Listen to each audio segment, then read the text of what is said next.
Welcome to the Long Island Sound Podcast, where we explore the muse and the music, from the North Shore to the South Shore, from New York City to the Hamptons, navigating the wellspring of original music from singer-songwriters and musicians from Long Island, New York. Hi, I'm Steve Yusko from GigDestiny.com. Stay tuned as we explore the Long Island Sound. Discovering new music has become a passion of mine. And if you're like me, there's always a curiosity about the artist. The delicate harmonies of Delaney Hafener and her journey through folk and Americana music make it hard to pin her down to just one genre. If you enjoy life's lessons on the creative muse, this episode's for you. Here's a taste of Delaney's music, and after the song, stick with us as we dive into her inspiration and art. Enjoy.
I'm really excited about my guest today. Delaney Hafener is really, from the broad sense of it, an Americana singer, and we're really going to explore the music and the art that she puts out there. So, Delaney, welcome to the Long Island Sound. Good to have you. Hello. Thank you. It's good to be here. Yeah, I'm really excited. And it's funny, I met Delaney, or I was referred to Delaney by Rory Kelly.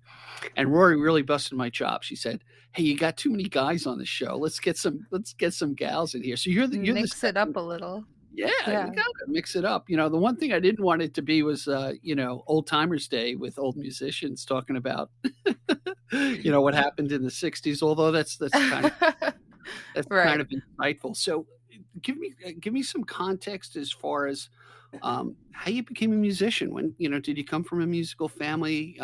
Where did things strike you to pick up your instrument and become a songwriter? Yeah, so my dad is also a musician. He's a guitar player and he's actually my guitar player in my band, the Bell Curves. So I started playing French horn actually when I was in elementary school. I had taken some like piano lessons when I was really little. And so I started playing guitar when I was like 12, I think.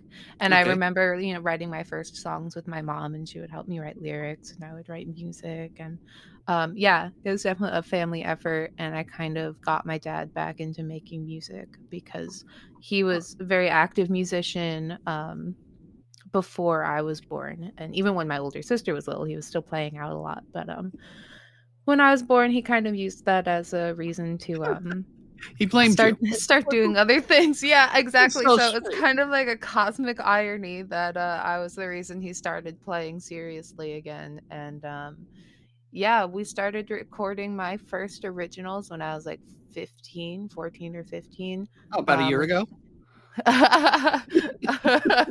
no, gosh, that would have been like, oh my god, it's over 10 years ago now. Jesus, I'm old. Oh, Um please, you're looking at me and you're calling yourself old. I must be I ancient. feel old. I've done something 10 years ago that was like a real thing. That's like weird to me. So we had recorded at a friend of his studio in Brooklyn. And then after that, I decided that I wanted to go to school for music production and recording. So I went to SUNY Purchase. And while I was at school, he basically was home teaching himself all the same stuff that I was learning at school. So Oh, that is cool. yeah. So we're kind of a dynamic duo, and we have a home studio where we work on my stuff. He also has a band and that I play in. So we work on that stuff, a couple of friends. All right, let's do Basically, a plug. What's the name of that band? yeah. The other band is Finn and his Rust Kickers, Finn which is and Rust Kickers. his Rust Kickers. Makes sense. Yeah. Yeah. So do you have So do you it's have other siblings as well, or yeah, I have an older sister and a younger sister. oh, So, cool. yeah. Yeah, I tell you, of the musicians I've spoken to, I would say 90% their family had their mom, their dad had influence on them becoming musicians and songwriters. And the same thing with my daughter. It was the cello with my daughter Faith. I was the cello Nazi. And Mhm. then she ended up picking up the guitar and stuff like that. And she's got a beautiful voice. Nothing professional, but it's a nice connection you can have, and it's really unique that he plays in the band with you. Yeah. That's got to be an interesting dynamic.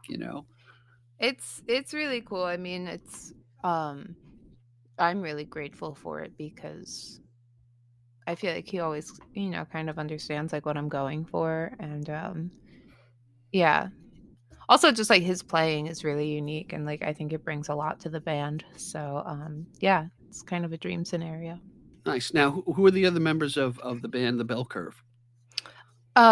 So it's typically it kind of changes depending on who's available and like what kind of gig we're playing. But Sure. for the most part, our drummer is Nick Balzano.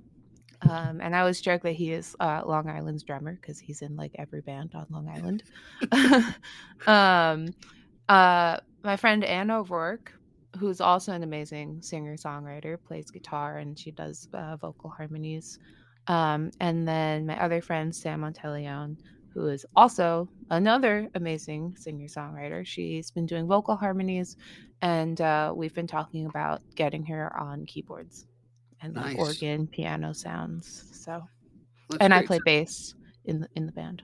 Excellent. So you got a good troupe there. That's great. Now, Yeah, do you yeah. stick to Suffolk County, or where have you played? I mean, is there some favorite places you like to play? And uh, Yeah, so one of our favorite places just closed. RIP to the Velvet Lounge. mm. Um, Oh, that's in so East Setauket. yeah, Yeah, yeah. I'm familiar with that. Yeah, yeah. Yeah, so that was sad to see that place go, but the booker and promoter that I usually worked with there has been booking at Katie's in Smithtown, so Okay. excited to start kind of a new thing there. Um, we have been getting off the island a bit, doing a little bit in New York. We were doing New York a lot more before the pandemic, and Hmm. then with the pandemic, obviously everything changed, and haven't really been pushing as hard on New York, partly just because I get tired of driving in there, Yeah, frankly. yeah. It's a haul. Yeah. Yeah, exactly. So I've been trying to get off the island, and we're doing a bunch of gigs in April. We're playing like in Troy, New York, in Beacon, Burlington. I was just up in Syracuse, in Binghamton.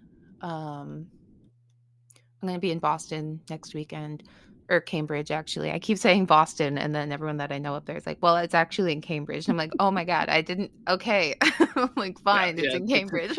It's its own unique neighborhood. Yeah. Yeah, it's like, and I guess it's like a different city, which I didn't realize. Like, it's actually like a separate municipality. Uh, I don't know. I'm going to yeah. Boston It's next it's weekend. uppity. It's Yeah. uppity. It's Um, actually a beautiful area, but it's 2 yeah, miles away well, from the middle of yeah, Boston. I've So never seen I never really spent any time in Boston as an adult. Like I went there for like a school field trip in high school, and that was basically it. So, and it feels like it's like so close, and I don't know why I've not like I tell you, explored it more. it's a great city to explore and a good walking city. If Yeah, you because it's take old. yeah, you take 2 or 3 days, and they've got a nice a little Italy area as well. So I love Boston. The people are great, and the bars are Yeah, great, and the bands are yeah, great too. So yeah. So I'm that's excited for that. That's nice that you're getting to take your music out on the road. Was that difficult to kind of put together, or you have a good promoter? Or I'm just curious because everyone is, with the pandemic, obviously, even I tried to get some friends gigs, and it was, some of the venues like, hey, we're starving, we can't play. And Yeah, yet, a lot of kudos out to the venue operators who are consistent with the live music and see the value in it, and especially when it comes to playing original music. So yeah.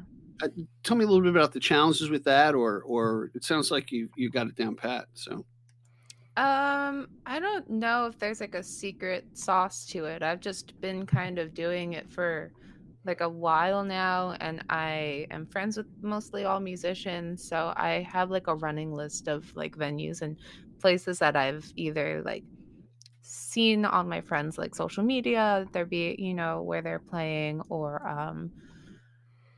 yeah, I don't really I think it's a lot just, like, through Instagram, like, just keeping yes, tabs on, like, what is going on in places within, like, a 3 or 4-hour radius, and okay, trying to, like, stay connected to people, and, yeah, just, like, connecting with people online, I think, has been a really big, um, help because, yeah, yeah, you can see people, yeah. it's interesting with even with this podcast. Our goal is to really find out about the musician behind the music and give another platform to expose music to, because you can get kind of lost in the fray. And from my experience, just recently with the pandemic, man, my heart went out to artists who this is their living to go out and perform. They're dying Mhm. to perform, and finding out different ways, whether it's through Twitch or doing a Facebook live feed or giving snippets here. Um, their creativity extended into social media, and Yeah. it's been a blessing for me because I get to meet people like you, and kind of discover new music that I would never hear before. I'm not. This Mhm. may sound wacky, but I'm not a fan of pop radio. One of my Mhm. favorite stations. that I stumbled on was FUV in the city, the Mhm. Fordham station, and Mhm. it was really kinda great because now I got introduced to things I would never get introduced to, and as being Yeah. an older guy, you can easily fall into reminiscing about music, and getting into that, that groove, Yeah. nothing wrong with it, but Mhm. man, give me the new stuff. Give me the people who are creating. Give me the people who are talking about social justice in their life and Yeah. things that are Definitely. current. And it keeps you alive, Mhm. So it's Yeah, I also I know that a lot of people are sort of resistant to Instagram and Reels and TikTok and like being a quote unquote like content creator, mm, which I understand like the resistance to that to some degree, but I've like I feel like I've sort of like leaned into it and I find it to be another outlet for like creativity and like just like doing like fun little Instagram videos that are like much lower stakes than like a gig or doing like a full production YouTube video or like it's just like fun and like the way that Instagram Reels works is it's showing your video to people who don't follow you. And, like, right. that's incredible, like, that's, like, an amazing resource, um, that, like, there's no reason not to try to take advantage of that, so, Yeah, it's yeah. interesting. My daughter has introduced me to reels as well, where I'll put a 30-second a thank you out or whatever. But what's interesting, and you bring up a good point, is as an artist, are you taking what you've created from your own muse, and we'll talk about the songwriting process and how you approach it after Mhm, the break. But are you creating something specifically for TikTok to play into the commercialism, so to speak, of it, or are you using it, like you said, as another vehicle to expose a snippet of your art to an audience that may not have come across you? And I think that's key. It's almost like doing when you go out and do gigs at festivals, yeah, where exactly. there's a bigger draw, just like the one that's coming up in Patchogue, the Bay Festival. Mhm, Uh, that's a great if you can get into stuff like that. Now you're getting into like Lil Affair and these other things. You're getting introduced to other audiences. They do it at Jones Beach to a certain extent as well. mhm, They'll be opening acts, but I've been to the Jones Beach Theater where they'll actually have two or three stages uh, out just outside of inside the grouping, but playing out, and I thought that was kind of cool. yeah, It's spreading the wealth. right, So yeah, exactly, why don't we do yeah. this? Why don't we just take a quick break and then we come back? I'd really like to dive into how you approach songwriting, and we'll check that out. So hey, everybody, Sweet. stick with us. We'll be right back. Hi, Steve Yusko from Gig Destiny here. Well, as you're probably listening to this podcast, you're probably thinking about that musician who would make a fantastic guest here on the Long Island Sound. Well, we'd like to hear their story. We'd like to hear their music. So have them reach out to us at gigdestiny.com and we'll explore their craft. Now, back to our podcast. We are back. I'm Steve Yusko at the Long Island Sound, and we are here with Delaney Hafener, or Hefner. Ha You correct it. That's okay, Hafner. I would say, like, half and half, I don't know why, I think because that's what I put in my That's coffee. what I like in my coffee, and now I'll remember your name It's very funny well. because my work email is my last name and then my first initial, so it's half nerd, which I think is funny because it's pretty accurate. I think there's that might be a little muse for a song in the future. Yes, yeah, All right, and I'm yeah. gonna I'm gonna claim it right now, so you can't use it. All right, Okay. so all right, Well, or but it's about me, so I don't know how well you're gonna do with that. yeah, I all might right, ha we'll be fight. better I might be better qualified to write about myself. All right, you got me there. All right. Speaking of, I'm very intrigued, and our listeners are intrigued of your process of songwriting. Are you very deliberate about it? Do you wake up in the morning and go, "Wow, I have a full song in my head, and I'm going to write it down"? Um, I'm interested what your process is now and how it's evolved. I guess would be interesting to find out if it Yeah, has. let me think about that. It has definitely changed over the years. I've been thinking a lot about the creative process lately and the fact that it's cyclical. So I think that we go through periods where we need to take things in, like other music, other media, other art, and just experiences. We just have to live our lives.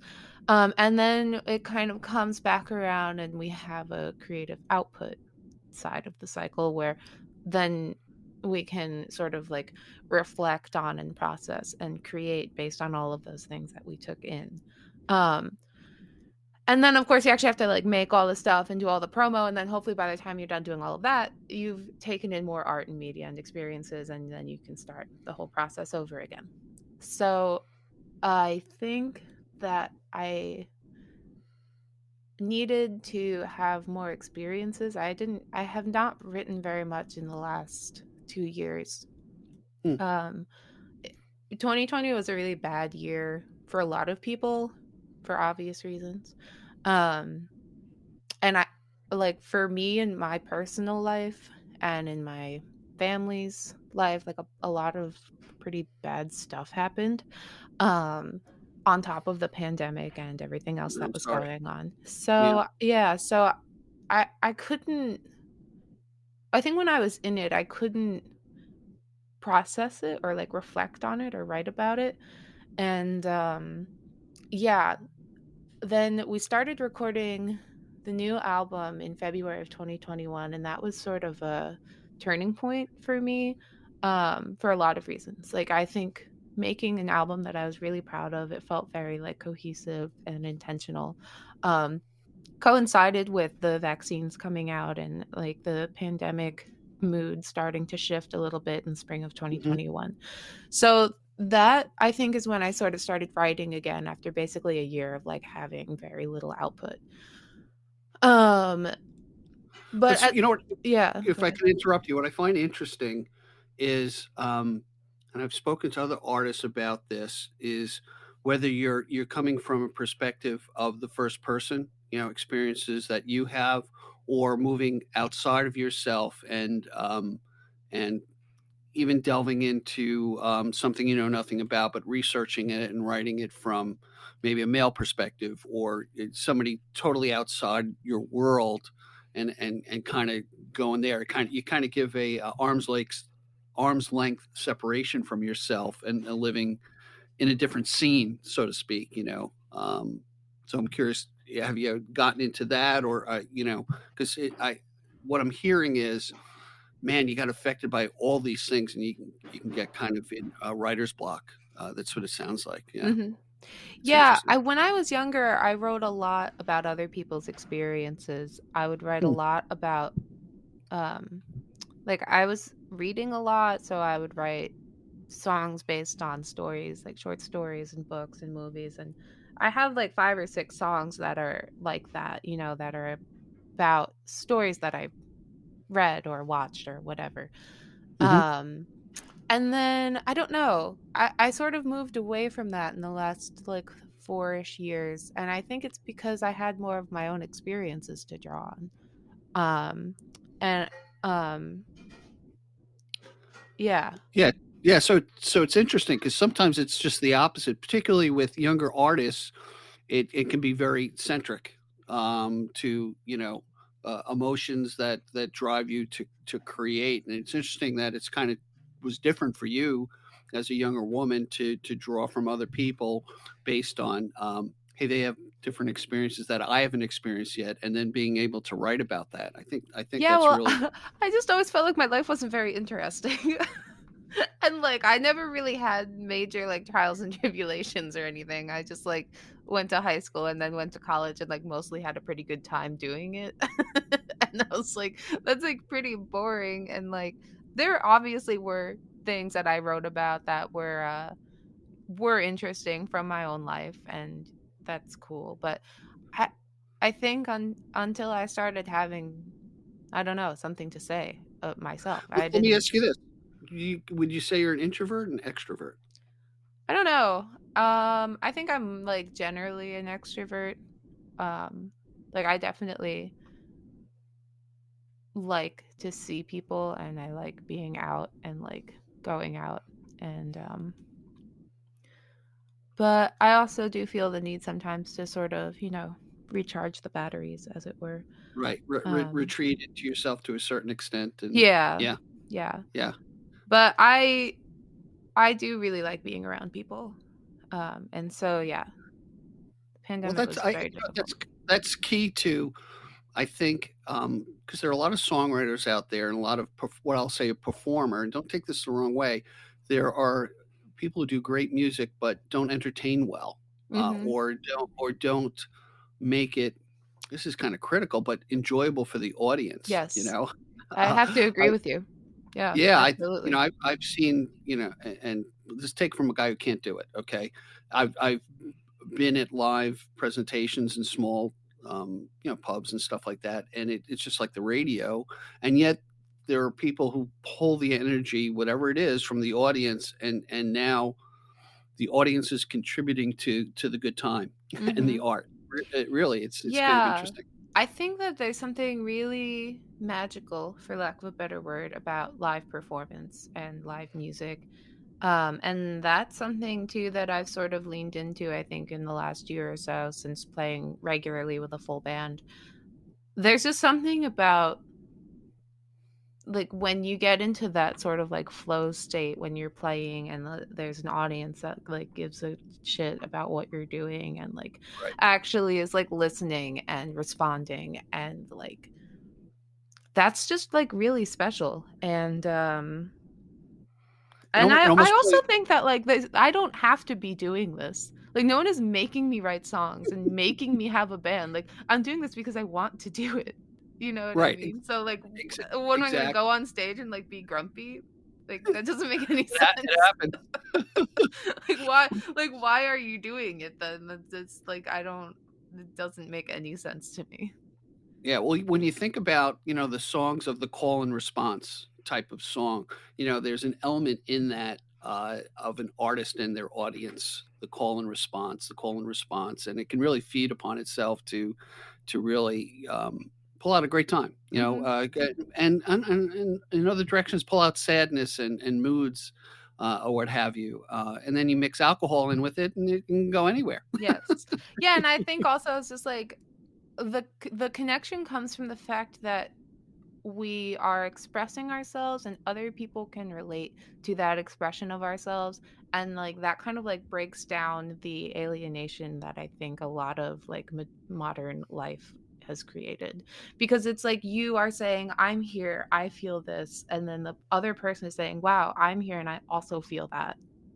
Right. And like that's so special. That's just like people like being with each other, you know? Sure, and that's where I think, there are certain artists out there that, I've heard people say, "Hey, their music is the song track to my life," Mhm. I can relate to it, and, as a fan of music, um, things are said in song that I wish I could say in person or had the guts to say, or I'll even retreat into prose and say something that, one, evacuates it out of my brain, so I'm Mhm. not letting it rumble there. Mhm. But then when it touches somebody else, that's why I'm really enamored about artists like you who can speak to a large audience and diversity. Mhm. That's kind of neat. What I'd like to do, let's talk about the song that we're going to play and when it came out. Give us a little reference to it, and then we'll jump into the song, and then we'll come back from it. Yeah, so the song is called Greener Pastures. It's on an EP called 2020, which is, I believe it's 6 songs, a 6 song EP of all original protest songs. So none of them were Oh, actually written in 2020. It was sort of, it just kind of like happened that way. Um, so yeah, Greener Pastures was originally inspired by the hearings with Christine Blasey Ford and when Brett Kavanaugh was put on the Supreme Court. And it was just like very upsetting for a lot of mhm. people. And I was just like, wow, this sucks. Like, what a bad man that is now going to be on the Supreme Court for like literally like Judging. 40 years, like making decisions for like an entire like 330 million people. Like, this is horrible. And like, yeah, so that is what the song was inspired by, and I think that it's broad enough though that now looking back at it, I interpret it to be applied to a lot of different situations and sort of, systemic injustices. But I also think that the end of the song still has sort of a hopeful bent. So Excellent. What's interesting is, and I've spoken to a couple other artists that come into mind now, and they lamented the lack of artists who take a chance on social justice. mhm. And kudos to you, because that says, you know what, I'm going to speak about this. I don't care about how commercial it is, or if it Right. offends, or I'm not going to track this segment or that segment. Hey, I think it's great. There are things that have to be said, and when they're said in song, it can dwell in the mind, and maybe change some minds. So that's kind Yeah, of cool. exactly. Thank you. Why don't we have a listen to Greener Pastures? Check it out.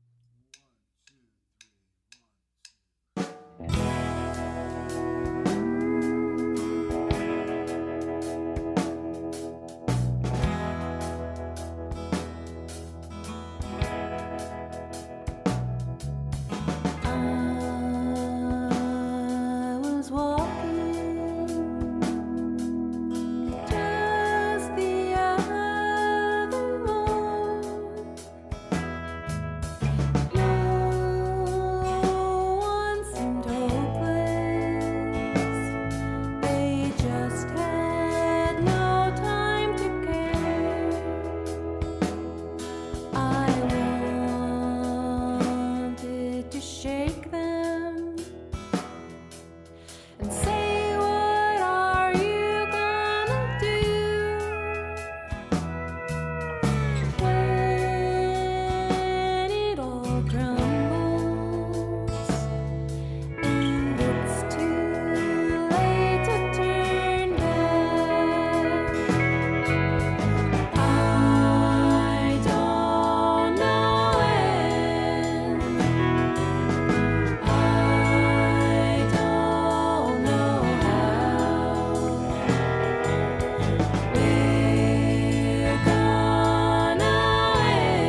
Hey, we're back, and hey, that's a really great song. I really appreciate you putting it out there and giving us some the impetus of what drove you to write it. Do you want to expand on anything else about the song, or Um, no, that's okay. I'll let the song speak for itself. And I also think that the other songs on that EP bring even more context.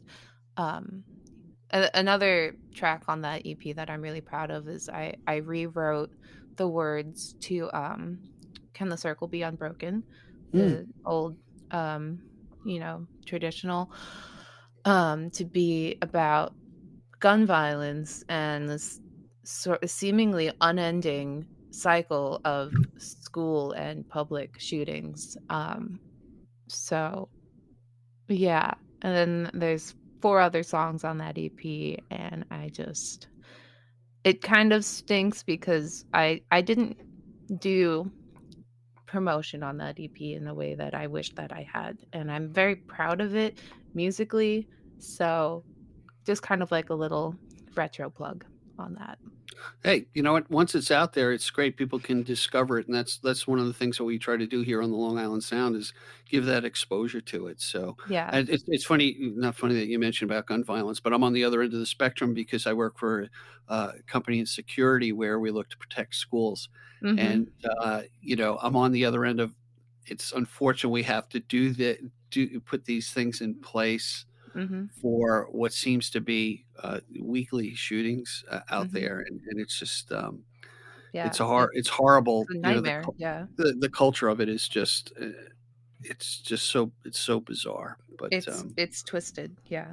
It's yeah, really I'm glad you're speaking out about it. So I think you bring attention to things, and it moves around in our heads afterwards. I Once it's hope out so. there. So, yeah, so Yeah. it does have effect on things. I'm curious about um, you become a singer songwriter.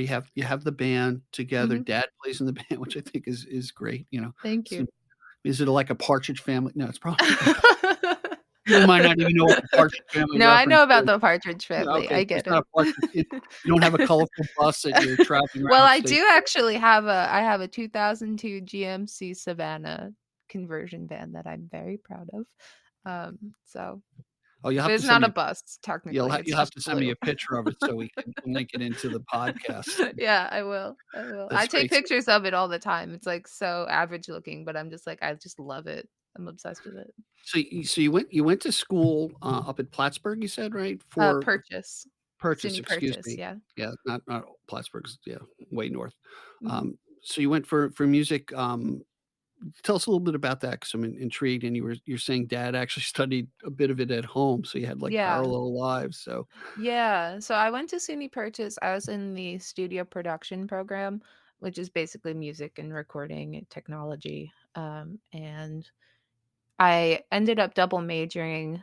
So I also got a degree in arts management while I was there. So I do have two degrees. And I always say I got two for the price of one. It was like a buy one, get one at SUNY Purchase degree programs. nice. And you're probably still paying for it right now, I would think. Yeah, I have not started paying back my student loans. We don't have to say No, that no, publicly. that's all right. It'll happen when it happens. I'm not really That's pressed right. about Well, what's it. interesting is you've got the edge up of other artists who, have to rely on somebody else to say, "All right, now how do I put my what I think's in my head, and make it studio quality and then get it out there?" Yes. It's what's interesting. I find a parallel, and I'm an old guy, so like the Mhm. parallel is you wanted something printed in the old days. You went to a copy or print place, right? Mhm. And then the desktop printer came along, and all those places disappeared. Mhm. And now your iPhone is your studio to a certain degree. Yes. I'm doing this podcast from my home office, and it comes off, Mhm. I think, pretty well. So Mhm. so now everyone has a home video production in their hands, and audio, but Mhm. you had the chops to be professional about it. So I guess my question is, you get an album together. How do you get it on the airwaves?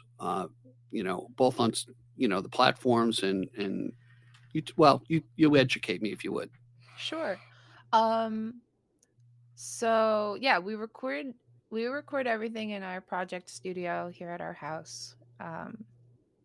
So that is really freeing because we can just be creative without kind of watching the clock and worrying about what the What you're bill paying is for going to time. be. Yeah. Yeah. And it's also like then you can be like, oh, I just heard this guitar tone on this song I just heard on the radio. I think let's try to do something like that on the song we've been working on.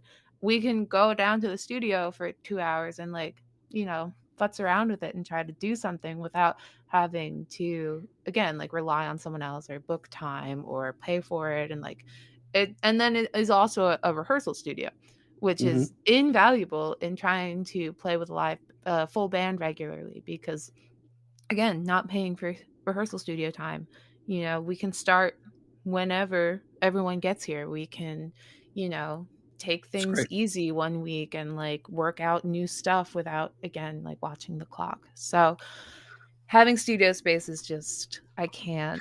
What I'm so program do you guys? grateful. What programs do you guys use? Pro Logic, or I know there's a bunch Yeah, of them. we use Pro Tools. We have an old MacBook with I think it has Pro Tools 11 on it, and that's kind of our dedicated studio computer. Yeah. So. It's interesting what's out there. I use Audacity to pull this together. I'm learning every week Mm-hmm. on how to filter out, the P's that somebody might say and what Mm-hmm. have you. And it's interesting. And it's you can really get nutty about it. Mm-hmm. Where, Yeah, well, I oh, work in radio too, and like it's like you know, you can go really crazy and like yeah, but it has to be edit every conversational. single You can't thing, take right? every artifact out, or it just doesn't Exactly. sound Exactly. natural. But I'm telling you, and you were talking about this about not listening to podcasts that you're on, you Mm-hmm. know, Mm-hmm. maybe because you have the critical ear. I don't know. Mm-hmm. Personally, I love hearing myself speak. That's the only reason why I do podcasts. So I can just sit and I look at like them. hearing myself sing, but I think I have a horrible speaking voice, so I That's can't do funny because it. nobody likes hearing me sing.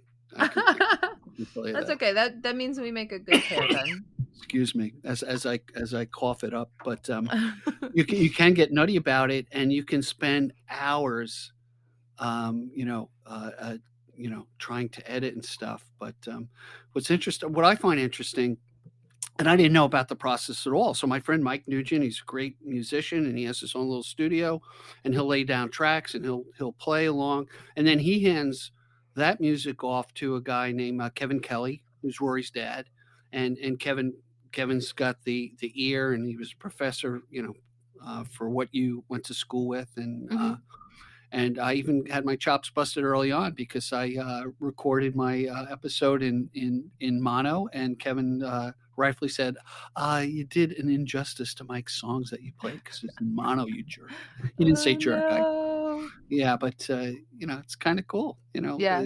of what you do. So you've got to, so you better be rich and famous very soon because I mean, I hope so. you've got everything right there. I mean, you Yeah. got dad, you got the Hmm. studio, you got the practice time, you've got the chops and the creativity. You Hmm. definitely write good songs. So I Thank mean, you. come on. I mean, what else? Just have to I have. mean, that's what I'm saying. I just I gotta. feel that way too.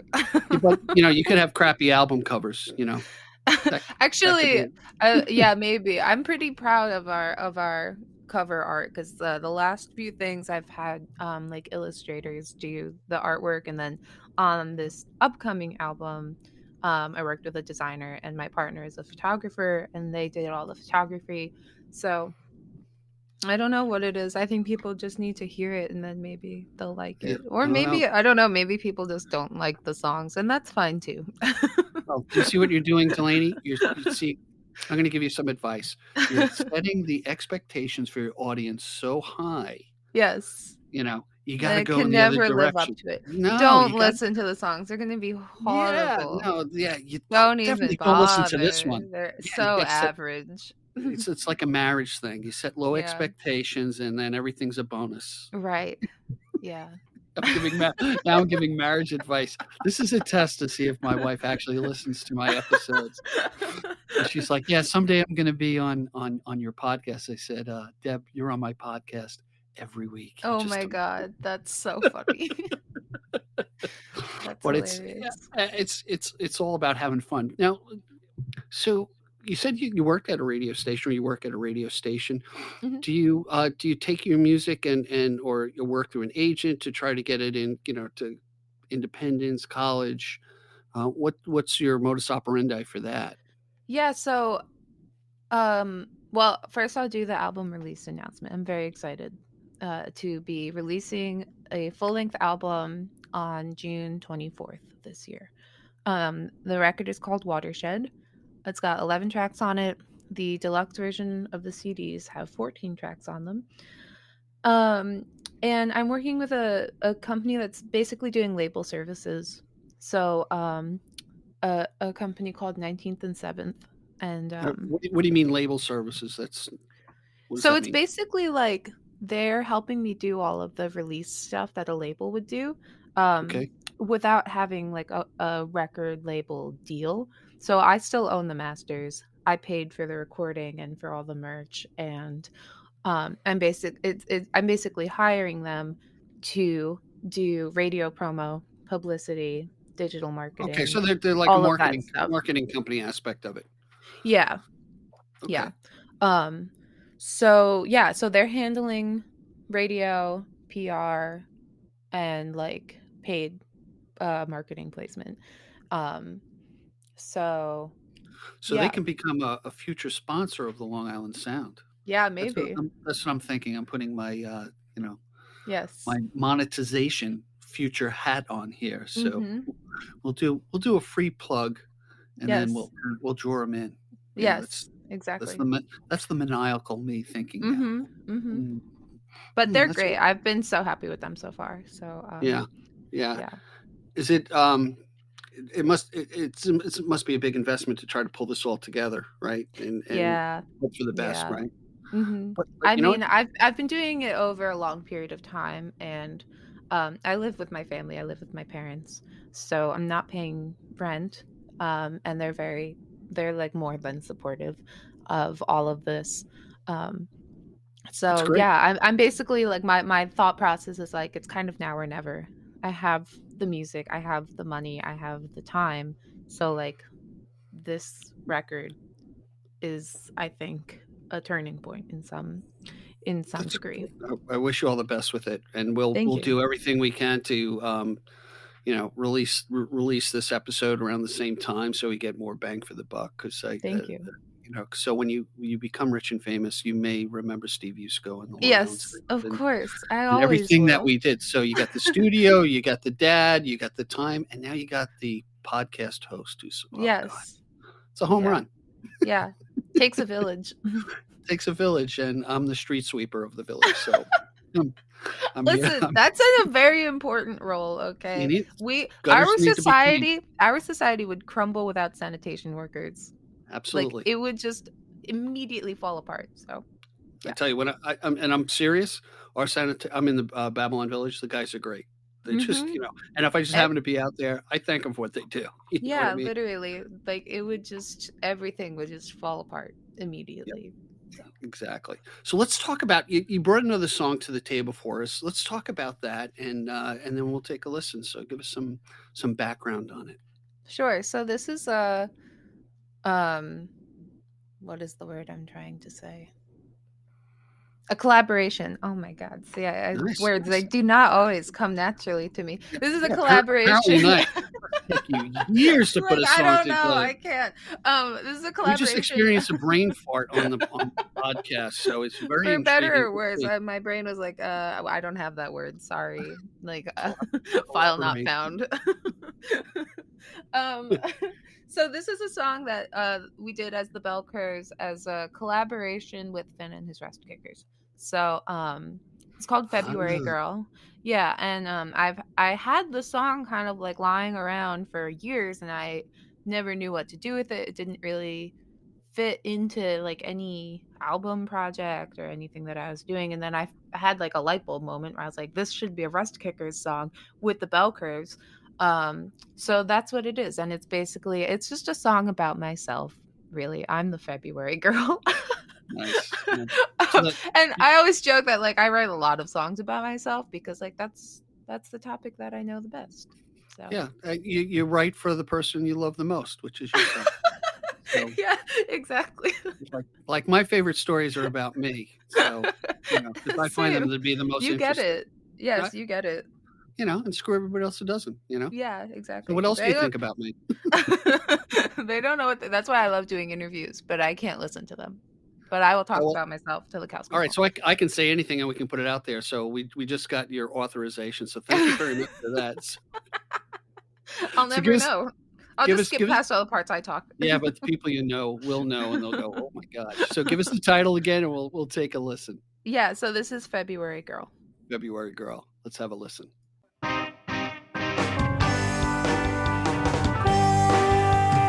February girl craves the summer and waking up in the sun. February girl, Mrs. July. Yeah, winter's never much fun. I always want what I cannot have. I always want what I cannot have.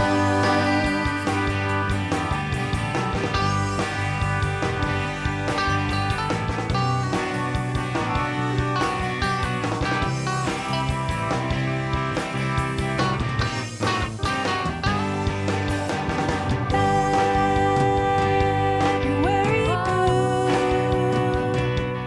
hates her sweaters and wears sundresses in March.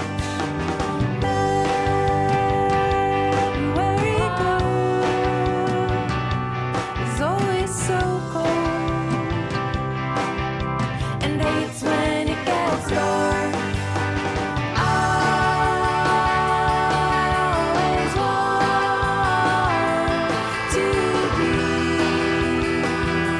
where I am not. I always want to be where I am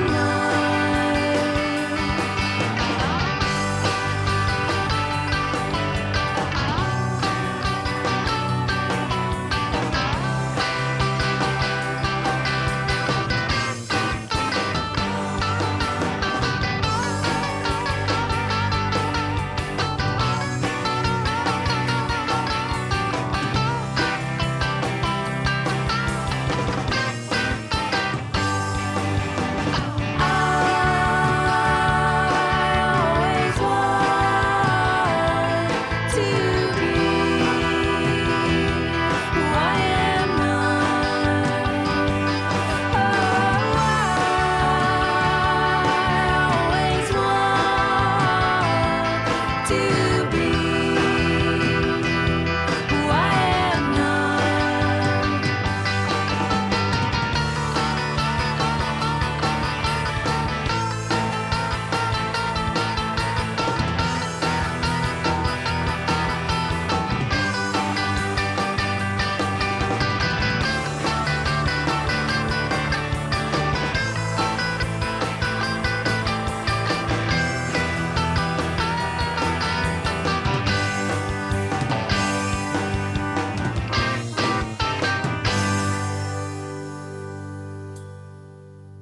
Hey everybody, we're back. That was a great song. From the February Girl, singing the February Girl. So really appreciate that. Delaney, tell us what you've got the new album that's coming out. It's got to be really exciting. But tell us what else you're playing around town and tell us what you got coming up. Yeah, so the big one that we have coming up is we're going to be in Massapequa on April 29th. Ooh, where? That's We're going to be close. at the Massapequa VFW. Oh, nice. Yeah, Great. so that's a gig. We're going to be opening for a friend of mine, Matt Stoll. He has a birthday show, basically.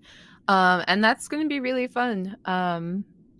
The promoter is Golden Hour Booking, and they're a really great crew, and there's going to be some other really good bands on that bill. So that's going to be a good one. That's going to be full band. And then the other one that I think would be relevant to our dear listeners is we're going to be at Katie's in Smithtown on April 18th. So that's a little Nice. sooner. And what we'll do is we'll put any of the gigs on the gigdestiny.com calendar, post up there. So if you want to see any of the artists that have been on the Long Island Sound, you can go there, and you could also see Delaney's work and future events. You can keep coming back, and it'll be great. I really, you know what? I really appreciate you spending time with me to do this. I'm really excited for you. It sounds like you've got a fertile field surrounding you and great people supporting you. I'd like to have your dad as a guest sometime if he's interesting. If he's definitely. He could be a great guitarist in a band, but if he's boring, I don't want him. Well, he managed to raise me, and I'm like kind of a weirdo. Yeah, so I don't know. He can't be too normal. He looks like he did a pretty good job, from what I can tell. And I'm going to ask everybody, check out the chapter marks on the podcast for anything we spoke about during the podcast. There'll be some links there. Hey, Delaney, I wish you all the best. I'm excited for you. I want to thank you for being my guest. And I always end my podcast this way. And a good friend told me, we can account for what we have in our bank accounts and what we own. Can never account for how much time we have left. And the fact that you gave me an hour of your time today and shared your art with me has been a blessing. So I really appreciate it. No, I should be thanking you. You're doing God's work. So thank you. All right. Finally. A little late in life, but God's forgiving. You get there eventually. That's fine. You get there. All right. Be well. We'll talk to you soon. Okay. Okay. Thank you so much. All right. Thank you for joining us today. I appreciate the time you spent with us. Please subscribe and comment and visit us at gigdestiny.com. Till next time, be generous with your joy, keep your spirits high, and let the music take you on a journey. Be well. Peace.